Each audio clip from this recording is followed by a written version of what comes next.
The Dark Night of the Soul by St. John of the Cross, Book 2, Chapter 10, explains this purgation fully by a comparison. For the greater clearness of what has been said, and what is still to be said, it is well to observe at this point that this purgative and loving knowledge of or divine light, whereof we here speak, acts upon the soul which it is purging and preparing for perfect union with it, in the same way as fire acts upon a log of wood in order to transform it into itself. For material fire, acting upon wood, first of all begins to dry it, by driving out its moisture and causing it to shed the water which it contains within itself. Then it begins to make it black, dark, and unsightly, and even to give forth a bad odor. And as it dries it little by little, it brings out and drives away all the dark and unsightly accidents which are contrary to the nature of fire.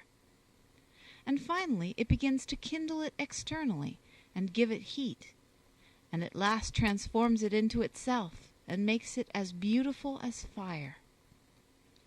In this respect the wood has neither passivity nor activity of its own, save for its weight, which is greater, and its substance, which is denser, than that of fire, for it has in itself the properties and activities of fire.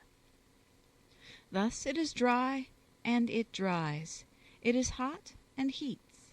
It is bright, and gives brightness, and it is much less heavy than before. All these properties and effects are caused in it by the fire. In this same way we have to philosophize with respect to this divine fire of contemplative love, which before it unites and transforms the soul in itself, first purges it of all its contrary accidents. It drives out its unsightliness, and makes it black and dark, so that it seems worse than before, and more unsightly and abominable than it was wont to be. For this divine purgation is removing all the evil and vicious humors which the soul has never perceived, because they have been so deeply rooted and grounded in it. It has never realized, in fact, that it has had so much evil within itself. But now that they are to be driven forth and annihilated, these humors reveal themselves, and become visible to the soul, because it is so brightly illumined by this dark light of divine contemplation, although it is no worse than before, either in itself or in relation to God. And as it sees in itself that which it saw not before, it is clear to it that not only is it unfit to be seen by God, but deserves his abhorrence, and that he does indeed abhor it. By this comparison, we can now understand many things concerning what we are saying and purpose to say. First, we can understand how the very light and loving wisdom, which are to be united with the soul and to transform it, are the same that at the beginning purge and prepare it, even as the very fire which transforms the log of wood into itself and makes it part of itself, is that which, at the first, was preparing it for that same purpose. Secondly, we shall be able to see how these afflictions are not felt by the soul as coming from the said wisdom, since, as the wise man says, all good things together come to the soul with her.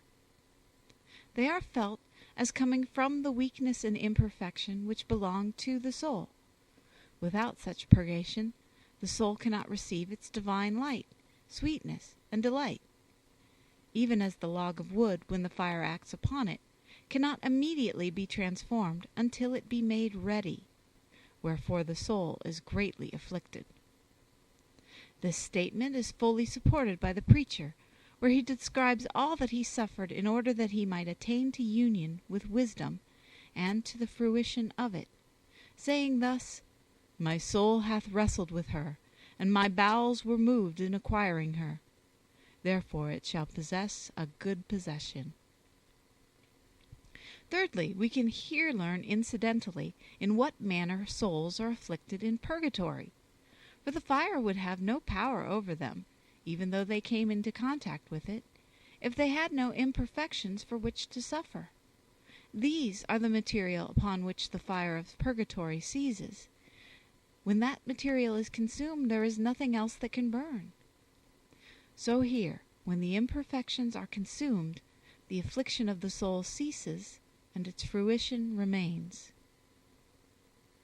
The fourth thing that we shall learn here is the manner wherein the soul, as it becomes purged and purified by means of this fire of love, becomes ever more enkindled in love, just as the wood grows hotter in proportion as it becomes the better prepared by the fire.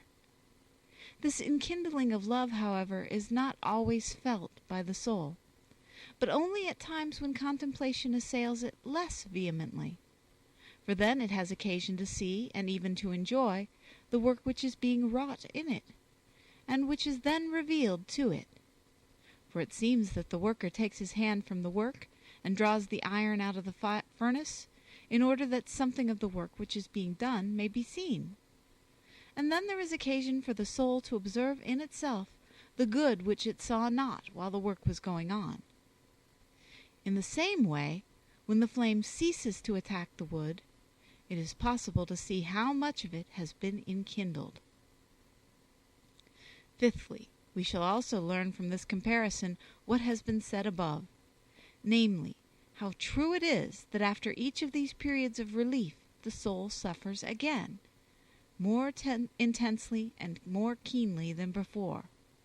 For after that revelation just referred to has been made, and after the more outward imperfections of the soul have been purified, the fire of love once again attacks that which has yet to be consumed and purified more inwardly. The suffering of the soul now becomes more intimate, subtle, and spiritual, in proportion as the fire refines away the finer, more intimate, and more spiritual imperfections, and those which are most deeply rooted in its inmost parts.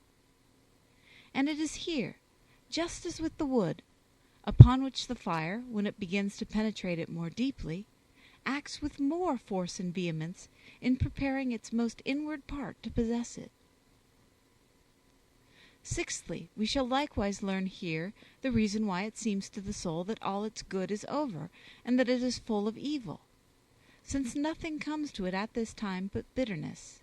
It is like the burning wood, which is touched by no air, nor by anything else than by consuming fire. But when there occur other periods of relief like the first, the rejoicing of the soul will be more interior, because the purification has been more interior also. Seventh, we shall learn that, although the soul has the most ample joy at these periods, so much so that, as we said, it sometimes thinks that its trials can never return again, although it is certain that they will return quickly, it cannot fail to realize, if it is aware, and at times it is made aware, of a root of imperfection which remains, that its joy is incomplete, because a new assault seems to be threatening it. When this is so, the trial returns quickly. Finally, that which still remains to be purged and enlightened most inwardly cannot well be concealed from the soul in view of its experience of its former purification. Even as also in the wood, it is the most inward part which remains longest unkindled.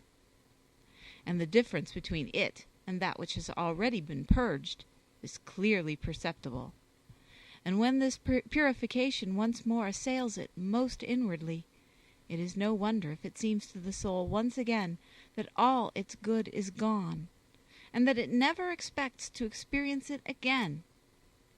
For now that it has been plunged into these most inward sufferings, all good coming from without is over. Keeping this comparison, then, before our eyes, together with what has already been said upon the first line of the first stanza concerning this dark night and its terrible properties, it will be well to leave these sad experiences of the soul, and to begin to speak of the fruit of its tears and their blessed properties, whereof the soul begins to sing from this second line, kindled in love with yearnings. End of chapter 10.